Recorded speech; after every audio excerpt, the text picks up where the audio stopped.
Princess Pearla's windy day. Princess Pearla wakes to hear the banging of a shutter. When she looks outside, she sees the castle's flags aflutter. She says, "I can feel the cool air." She smiles as the wind blows through her hair. Pearla walks Rover and the wind shakes the trees. She watches all the cherry blossoms drifting in the breeze.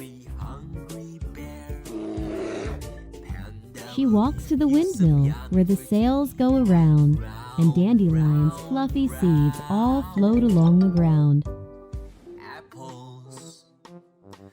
She happily looks at the boats. Rover does too. They enjoy the blue sea. Oh, what a view!